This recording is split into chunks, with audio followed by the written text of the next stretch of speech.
Hoy es jueves 1 de febrero de 2024 y estas son las noticias. La Corte confirmó resolución del INAI que ordena a la Secretaría de Salud entregar el informe diario de monitoreo epidemiológico. La primera sala fija 2 años a las autoridades de Tulum, Quintana Roo, para actualizar el Atlas de Riesgos Naturales. Ejidatarios y comuneros en lo individual, al igual que los sujetos colectivos de derecho agrario, cuentan con un plazo de 7 años para interponer el juicio de amparo. ¿Qué tal? ¿Cómo le va? Qué gusto saludarle. Bienvenido, bienvenida a la información jurídica más importante, pero también y sin duda la más relevante de México y de todo el mundo. Hoy, que decíamos ya, 1 de febrero, estrenando ya el segundo mes de este 2024, esta primera parte sin duda que se ha ido rapidísima.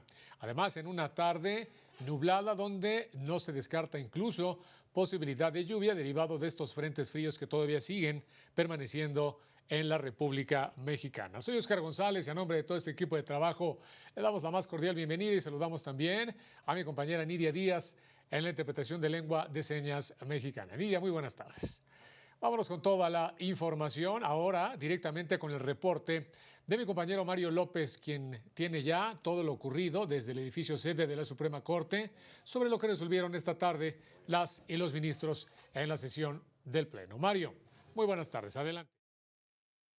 ¿Qué tal? Muy buenas tardes a todas las personas que siguen esta transmisión. Al resolver una controversia constitucional, el Pleno de la Suprema Corte de Justicia declaró la invalidez de reformas a la Ley de Aguas para los municipios de Coahuila, así como la creación del Sistema Intermunicipal de Aguas y Saneamiento de Musquis, San Juan de Sabinas, Sabinas y Progreso en Coahuila.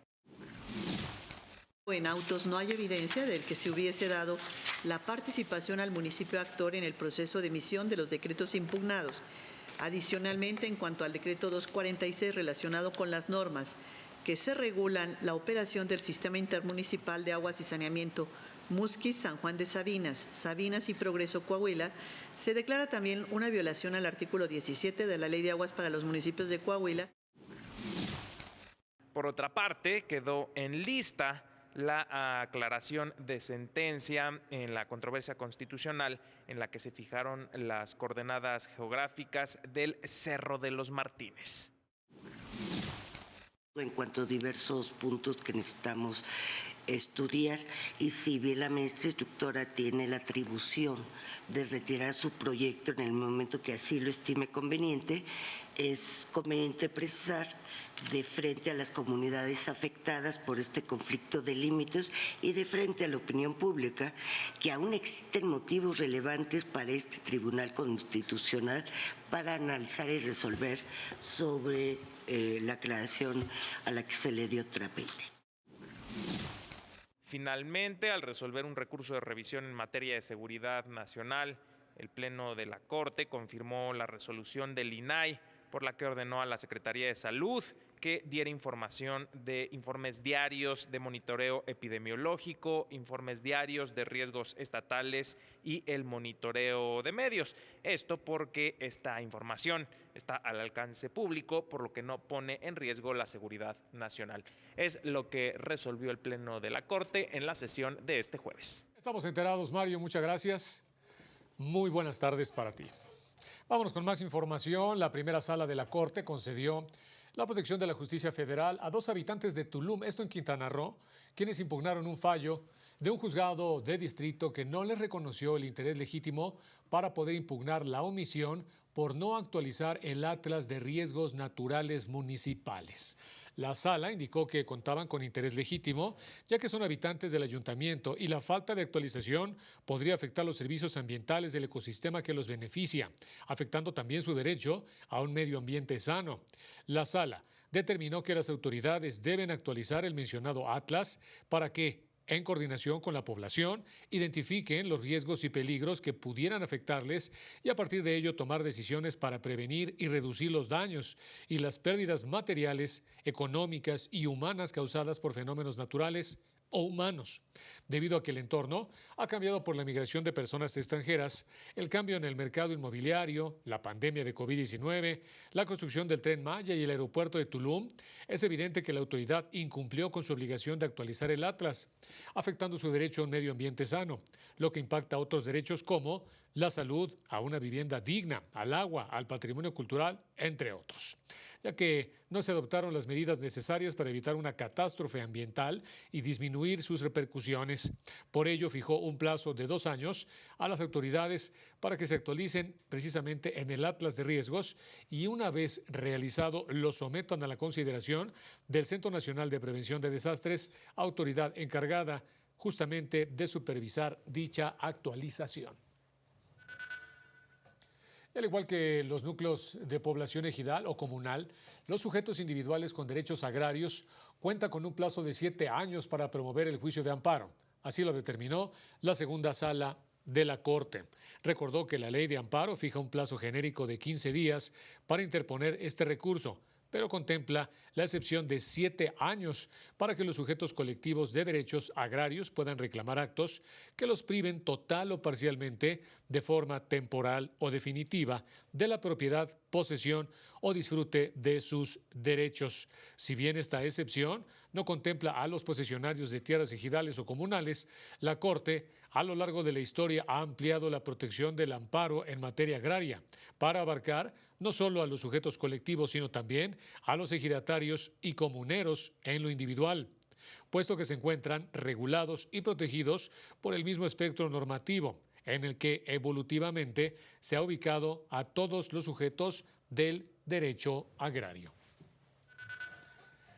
En otro tema, José Luis Caballero, comisionado de la Comisión Interamericana de Derechos Humanos, destacó que es necesario defender la independencia judicial, porque de ello depende la pulcritud de los procesos en el Estado. Pero se juega también en la fortaleza de la pulcritud con que un Estado genera procesos de jurisdicción, judiciales, y que pueden resultar en una sanción que castigue, sancione, inhabilite, destituya a alguien. Por eso el tema de la independencia judicial es proporcional a su fortaleza, pero también a que sea la judicatura la que pueda tener la potestad de hacer procesos con debido proceso. Durante la presentación del cuadernillo sobre líneas de precedentes de la Corte Interamericana de Derechos Humanos sobre independencia judicial, Óscar Parra Vera, el exmagistrado de Jurisdicción Especial para la Paz de Colombia, advirtió de la manipulación de la legalidad para atentar en todo caso contra la independencia de las personas que justamente están impartiendo justicia. Ejemplo de ello, dijo, fueron reformas en Venezuela que aparentemente buscaban fortalecer a la judicatura. Así lo dijo. Es instrumentalizada, un aparato, un escenario formal, una figura formal para ser una herramienta totalmente funcional, para subordinar y controlar a cualquier tipo de juez provisional que pudiera estar en contra de los objetivos de gobierno. Entonces, ahí vemos una estructura que es legal, pero utilizada entonces para finalidades ilegales. El cuadernillo se puede consultar en el sitio web del Centro de Estudios Constitucionales de la Suprema Corte. En tanto, el Instituto Federal de la Defensoría Pública destacó una resolución de la segunda sala de la Corte, en la que al resolver el amparo en revisión 653/2023, concedió a la Secretaría Técnica de Combate a la Tortura de la Defensoría el amparo y protección de la justicia, esto en función del interés legítimo que les asiste contra omisiones legislativas del Congreso de Jalisco en torno a la investigación justamente de la tortura. Con ello, la segunda sala ordenó tanto al Congreso como al gobierno jaliscienses llevar a cabo las acciones necesarias para la creación de una fiscalía especializada en la investigación del delito de tortura. La Defensoría indicó que esta decisión es de suma trascendencia ante la impunidad generalizada que existe en la investigación de este delito, además de que hace hincapié en el deber que tienen las entidades de garantizar una investigación eficaz e independiente de este tipo de hechos. Desde que, por otra parte, la Defensoría Pública logró localizar a la familia de Orlando. Es un hombre sordo de 37 años de Marabatío, Michoacán. Fue detenido por el delito de portación de arma y que se encontraba en calidad de extraviado, ya que fue incapaz de ponerse en contacto con su familia por sus propios medios. Además, promovió un amparo indirecto en contra de su vinculación a proceso porque no se garantizó su derecho a una defensa adecuada. La Defensoría subrayó la importancia de que toda persona imputada, particularmente aquellas con discapacidad, puedan participar de manera activa en su proceso legal, debido a que, en el caso de Orlando, su familia es su único mecanismo de comunicación. El Pleno Regional en materia civil de la región Centro-Norte, esto con residencia en la Ciudad de México, determinó que en el caso de los dos jueces de distrito de concursos mercantiles se encuentran legalmente impedidos para conocer del juicio de amparo. Esto por haber sido señalados como autoridades responsables. La competencia corresponde a un juez de distrito en materia civil con residencia en la capital del país. Sin que esto prejuzgue, se añade sobre la situación que se presente en caso de reclamarse actos de ejecución de autoridades distintas, un aspecto que no refiere el artículo general 4/2022 del Consejo de la Judicatura Federal. Si bien se añade, los juzgados en materia de concursos mercantiles tienen competencia en todo el país, su residencia se encuentra en la Ciudad de México. Por ese motivo, el más cercano para conocer del caso será el juzgado de distrito en materia civil de dicha entidad, tomando en cuenta que dentro de esa materia quedan comprendidos los concursos mercantiles. Vámonos rápidamente a unos mensajes y volvemos con más noticias.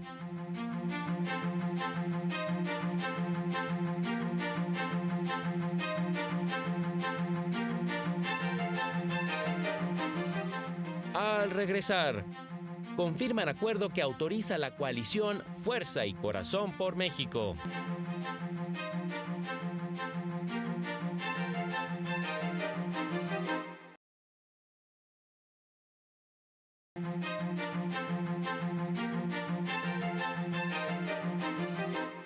Muchas gracias por continuar con nosotros. Vámonos con más información. La Sala Superior del Tribunal Electoral confirmó la resolución del INE que declaró procedente el registro de la coalición Fuerza y Corazón por México, integrada por PAN, PRD y PRI, esto para participar en el proceso electoral federal del próximo mes de junio. Los partidos políticos locales, Fuerza por México, en 7 entidades, impugnaron la resolución al considerar que el emblema y la denominación de la coalición son similares a los de ellos, lo que podría confundir a la ciudadanía. Los magistrados determinaron por unanimidad que existen elementos suficientes para diferenciar a la coalición de los partidos políticos locales y con ello evitar confusión entre la ciudadanía. En particular, se advierten elementos visuales y fonéticos distintos. Además, la coalición tiene un efecto temporal y su participación se acota al proceso electoral federal, mientras que los partidos recurrentes solo participan en la elección de cargos locales y tienen la pretensión de existir después de esos comicios. Finalmente, se considera que en la boleta de las elecciones federales no aparecerá el emblema y el nombre de la coalición, y en cualquier caso, los partidos políticos locales participan en un tipo de elección que no está comprendida en el convenio cuestionado. Por su parte, la Sala Regional Jalapa confirmó las reglas para postular candidaturas al Senado de la República por el principio de mayoría relativa, así como los precisamente criterios que se tienen para poder garantizar la paridad de género al interior del Partido Acción Nacional, ya que, contrario a lo que señaló una precandidata para contender por una senaduría, los acuerdos sí fueron emitidos conforme a la ley. Tales determinaciones fueron emitidas por el presidente nacional del citado instituto político de conformidad con sus atribuciones y la Secretaría General únicamente las certificó y comunicó. En otro asunto, la Sala revocó la sentencia del Tribunal Electoral de Oaxaca, con la que declaró existente la violencia política contra las mujeres en razón de género por reiteración, atribuida al presidente municipal del Ayuntamiento de San Antonio Castillo Velasco, ya que no puede decretarse dicho delito electoral bajo la repetición de los actos denunciados. La Sala Regional Toluca confirmó las sanciones que impuso el Consejo General del INE al Partido del Trabajo por irregularidades en sus informes anuales de ingresos y gastos 2022 en Colima y Michoacán. Lo anterior toda vez que no se sancionó al partido 2 veces por la misma causa, sino por una agravante, ya que omitió atender las observaciones respecto de una factura en su respuesta al INE. Se propone desestimar los motivos de disenso planteados sobre la sustitución de la factura con importe de 19.500 pesos que aparece con el estatus de cancelada en la página del Servicio de Administración Tributaria. Ello porque el sujeto obligado fue omiso en registrar en el Sistema Integral de Fiscalización tal sustitución.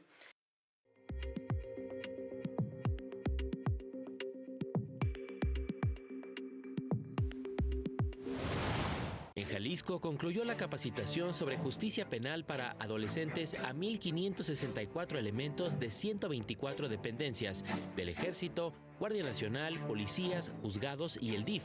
La capacitación corrió a cargo de la Escuela Judicial de Jalisco y diversas dependencias estatales.